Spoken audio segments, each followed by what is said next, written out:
Dulu sewaktu saya kecil beserta dengan teman-teman saya yang lain, ya sekitaran usia kelas 1 sampai kelas 6 SD lah ya. Kehidupan kita semua itu hampir rata-rata ada di sekitaran masjid, ada di lingkaran masjid, ya di teras masjid, di emperan masjid, di halaman masjid. Kita main-main di sana, lari-lari layaknya anak kecil. Kebetulan di samping masjid itu juga ada balong, ada kolam. Jadi kalau capek ya tinggal nyemplung saja. Ini Masya Allah momen-momen yang tidak mungkin terlupakan oleh kita semua, terutama anak-anak yang lahir di sekitaran tahun 80-90-an. Nah, saya termasuk yang lahir di tahun 93, ya angkatan 90-an lah. Usia saya kira-kira 32 tahun sekarang. Ada satu hal yang menarik yang membuat saya itu perlu untuk dinostalgia. Apa? Yaitu bukan soal main ya. Ini ada masalah soal puji-pujian. Puji-pujian tuh kalau kita jamaah, karena memang dulu itu anak-anak kecil kalau waktu zuhur itu berebut azan. Waktu zuhur, waktu asar, waktu maghrib itu berebut azan. Nggak tahu kalau sekarang ya, Masya Allah. Begitu tidak, karena memang anak-anaknya jangankan berebut azan, berangkat ke masjidnya saja harus disuruh, harus dimarahin sama orang tua, harus berangkat. Kalau dulu enggak, tanpa disuruh pun kita sudah memang kumpulnya di masjid. Maka waktu azan maghrib, isya, kemudian zuhur, asar itu berebut, pengen siapa yang azan, saya aja begitu ya. Ada satu puji-pujian, jadi puji-pujian itu jeda antara azan dan iqomah, karena waktu itu kan jeda kosong, ada yang sholat sunnah, nah itu anak-anak kecil itu melakukan puji-pujian. Ya banyak sih macam-macam puji-pujian itu, tapi ada satu yang membuat kita itu nostalgia, yaitu puji-pujian di antara azan dan iqomah ketika hendak melaksanakan sholat taraweh. Ini 80-90 pasti ingat sekali ini dengan pujian itu. Dulu saya hafal ya dari dulu, tapi hanya sebatas hafal dalam bibir saja, tidak meresapi makna yang ada. Ternyata ketika sudah dewasa, Masya Allah, ini orang-orang dulu yang hebat merangkai kata-kata puji-pujian itu dengan kata yang sederhana, dengan bahasa kita sendiri, tapi ternyata Masya Allah maknanya sangat dalam sekali. Ini saya paham ya setelah saya mondok di pesantren, belajar, baru memahami itu. Jadi orang dulu dengan kehebatannya, dengan kealimannya, dengan kesolehannya menyusun sebuah puji-pujian, sebuah kalimat yang mudah untuk diucapkan, mudah untuk mengerti, tapi maknanya sangat dalam sekali. Apa puji-pujiannya seperti ini? Mungkin ini agak panjang durasinya, nggak apa-apa ya. Ini untuk nostalgia saja. Di setiap bulan Ramadan hendak mau traweh, itu pujian seperti ini. Asyhadu alla ilaha illallah wa asyhadu anna Muhammadar Rasulullah. Lan ingsun nganyakseni kelawan ati ingsun setuhune ora nana Pangeran angin Allah, lan ingsun ngaweruhi setuhune Nabi Muhammad iku utusane Allah maring wong alam kabeh, tegese kang aran pangeran, ya iku zat kang agawe langit kelawan bumi serta isine karo, ya Nabi Muhammad putrane Kyai Abdullah, Kyai Abdullah putrane Kiai Abdul Muthalib, Kiai Abdul Muthalib, putrane Kiai Hashim, Kiai Hashim putrane Kiai Abdi Manaf, ibune Kanjeng Nabi, yaiku Siti Aminah,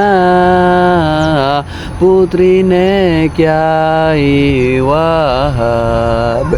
Ya Nabi Muhammad lahir ing dalem Mekah, den utus ing dalem Mekah, yen pindah maring Madinah, seda ing Madinah, sinare ing Masjid Madinah, den kubur ing jerone daleme Siti Aisyah, garwane Kanjeng Nabi, putrine Kiai Abu Bakar Siddiq, umure Kanjeng Nabi yaiku 60 tahun, punjul 3 tahun, 6 wulan 7 dina. Ya Nabi Muhammad yaiku mejana dedege, ora endep teman lan ora dhuwur teman. Ya Nabi Muhammad yaiku bangsa Arab, bangsa Quraisy, rupane putih semu abang, sapane wong mukallaf, ora weruh ing maknane kalimat syahadat loro, mangka amale wong iku ora mung faati maring awake wong iku, munggu Allah ing dalem akhirat besok. Habis itu komat, Allahu Akbar, asyhadu an la ilaha illallah, asyhadu anna Muhammadar Rasulullah, hayya 'alas shalah, hayya 'alal falah, qad qamatis shalah, qad qamatis shalah, Allahu Akbar, la ilaha illallah. Masya Allah ya, saya sampai kalau puji-pujian itu tuh sampai pengen nangis ya teman-teman ya, nggak kuat, karena ya begitu momentum itu hanya di puasa, bulan puasa itu kita setiap denger itu tuh kayak sakral ya. Kalau ada puji-pujian itu dilakukan di selain Ramadan tuh kayak protes, hati kita tuh protes, kok bisa. Jadi harusnya itu memang khusus spesialis Ramadan.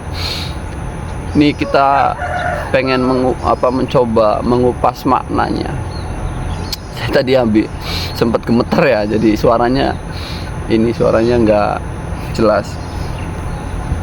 Asyhadu alla ilaha illallah, pertama itu kalimatnya asyhadu alla ilaha illallah wa asyhadu anna Muhammadar Rasulullah. Itu kalimatnya. Yang pertama muncul adalah syahadatain, syahadat ilah wa syahadatur rasul.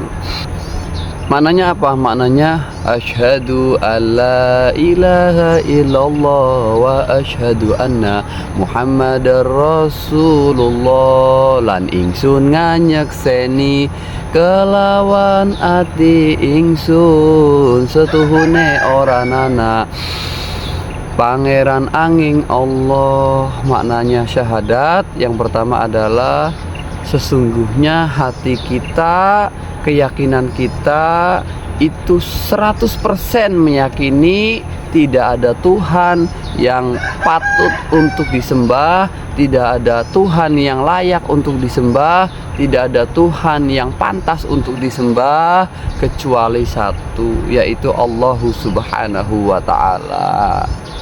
Lan ingsun ngaweruhi nganyekseni kelawan sak temene Kanjeng Nabi Muhammad iku utusane Gusti Allah, bahwa kita juga bersaksi dengan sepenuh hati mengimani itu bahwa Kanjeng Nabi Muhammad itu merupakan utusannya Allah Subhanahu wa ta'ala.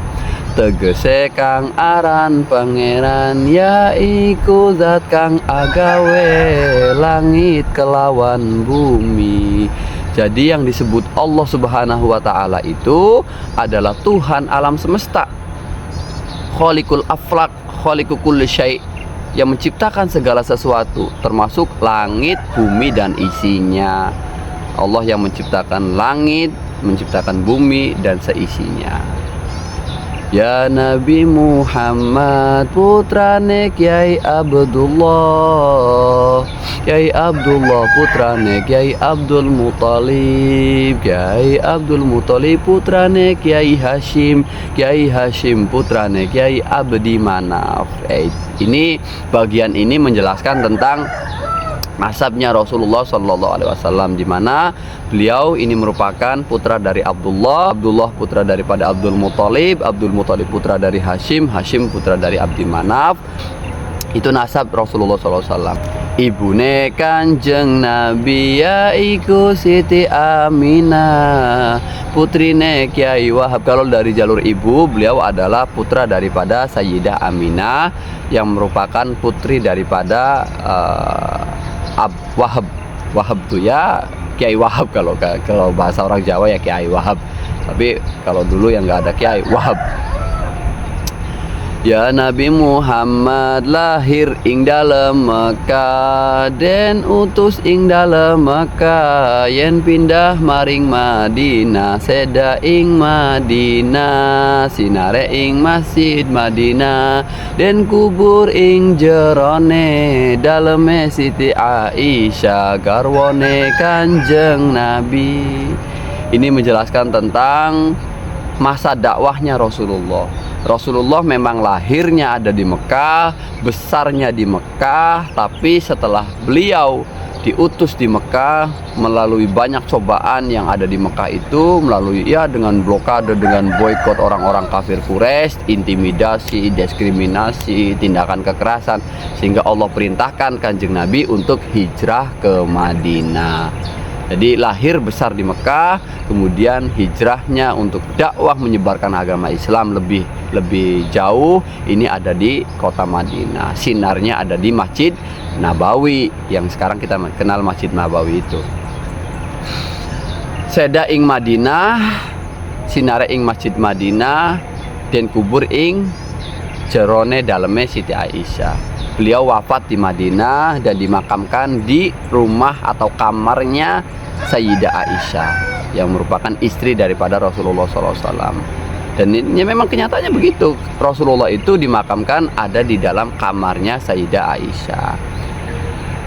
Umure Kanjeng Nabi yaiku swidak tahun, punjul telung tahun, 6 wulan pitung dina. Masya Allah, usia Rasulullah itu selama hidupnya adalah 63 tahun 6 bulan 7 hari. Jadi 63 tahun plus 6 bulan 7 hari, itu usia Rasulullah SAW. Ya Nabi Muhammad yaiku mejana dedege ora endep temen lan ora dhuwur temen. Ini menerangkan postur tubuhnya Rasulullah yang ideal. Beliau itu mejana itu sedang, artinya nggak terlalu tinggi, nggak terlalu pendek. Jadi ya postur tubuhnya sedang, pas begitu ya. Jadi tidak pendek, tidak tinggi. Yaiku bangsa Arab, bangsa Quraisy rupane. Ini menjelaskan dari mana beliau asal, yaitu dari golongan kelompok suku Quraisy. Yaitu kalau kita belajar dari kecil ya sering sekali mendengarkan Rasulullah itu termasuk dari kalangan orang-orang Quraisy. Dimana kalau kita lihat orang Quraisy itu adalah orang-orang termasuk suku yang yang darah biru ya, suku-suku yang derajatnya tinggi dibanding suku-suku yang lain di masa itu, karena Quraisy itu ya bangsawan hitungannya begitu. Yaiku bangsa Quraisy, yaiku bangsa Arab, bangsa Quraisy rupane putih semua abang, kulitnya itu putih semu-semu merah, semu-semu merah.